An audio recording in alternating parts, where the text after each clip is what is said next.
How can a woman prevent breast cancer? Well, I think the strongest association between breast cancer and diet is actually for alcohol. There is absolutely no safe level of alcohol intake where breast cancer is concerned. Any amount will increase risk. The second most or strongest association with breast cancer is being overweight. So physical activity and breastfeeding also reduce risk of breast cancer. More food-specific associations suggest that vegetables, fruits, and carotenoid-rich foods are protective, and that soy foods may also be protective, especially if they're consumed during childhood and adolescence. Calcium intake does appear protective as well. We know that glycemic load, so a diet that's got a lot of refined carbohydrates, may increase risk, whereas dietary fiber reduces risk. Red meat increases risk, probably due to the heme iron and saturated fat content. Dairy products, it's kind of interesting because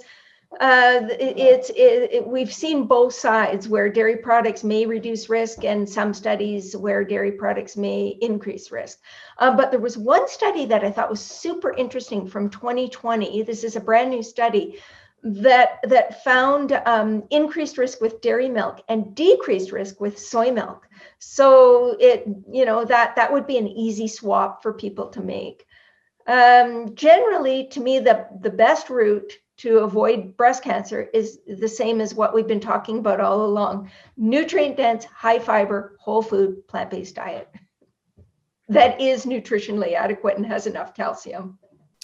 Is there a way to stop cancer from spreading if you have it, and stop it from coming back for people in remission?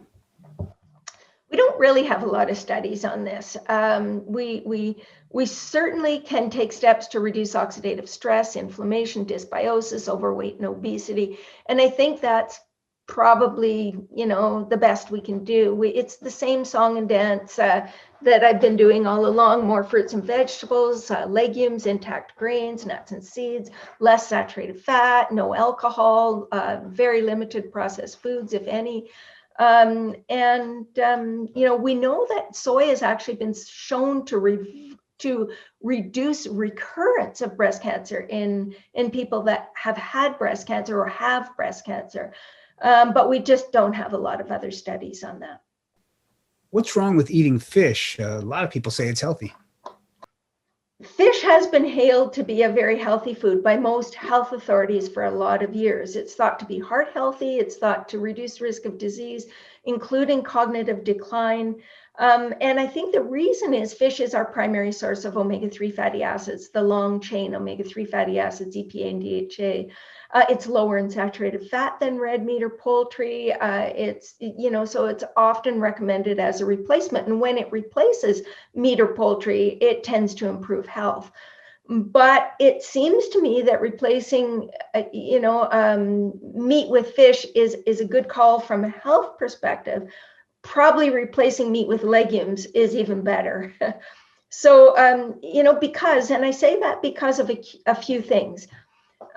Despite the potential benefits of fish, there are significant causes of, causes for concern with fish intake. Fish is probably our most concentrated source of a number of environmental contaminants. Persistent organic pollutants like PCBs, DDTs, dioxin, but also heavy metals, especially mercury, of course, in large predatory fish. Fish is actually one of the few direct sources of TMAO, which is, often formed when you eat red meat, but you can get TMAO directly from eating fish. And TMAO is a very atherogenic compound. It increases the risk of heart disease.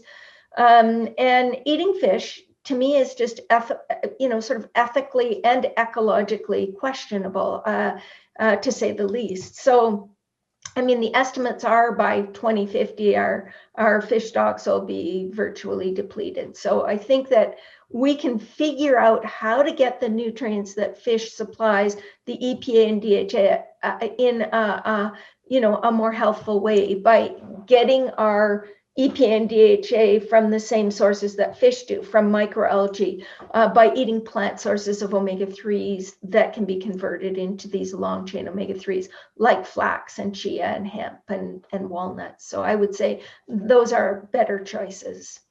What is a food desert, and what can we do about people who live near them?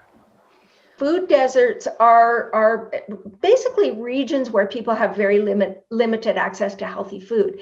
And this may be for a number of reasons. They may live in the inner city where there aren't a lot of grocery stores or vegetable markets. There are a lot of convenience stores.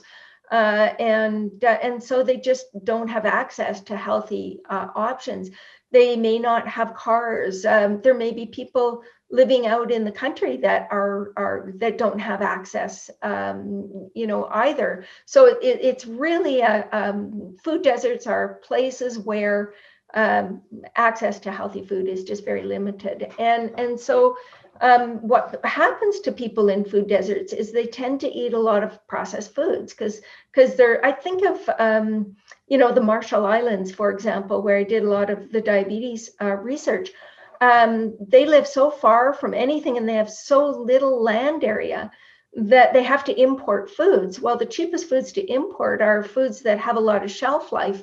And so that's what gets imported. They have a lot of rice and spam and canned meats and ramen noodles, and that is essentially a food desert. And so what happens with people eating a lot of highly processed foods is they have a lot of lifestyle diet-induced diseases. And so how can we help people in food deserts? And there are a lot of people that have come up with very effective solutions. And one of the things we did in the Marshall Islands was to teach people to grow foods, even just in earth boxes, but any way of growing foods, supporting community agriculture, whether it's a backyard garden or a community garden, can be really helpful. There are a lot of volunteer efforts going on now that I think are just amazing. The people that are organizing these efforts are sort of food desert heroes in my view. But what they're doing is they collect waste from farms and farmers markets and bring them to these food deserts so that people have access to either very inexpensive or free produce. Some people have actually developed programs to teach small store owners how to buy, store, and sell fresh produce. There have been all sorts of initiatives launched to create affordable produce markets and or bringing in like veggie vans, I guess you'd call them, vans of produce so that people would have inexpensive access to these wonderful foods. And then we even see some folks starting non-profit grocery stores, co-ops, buying clubs. All of these are very reasonable solutions in my view.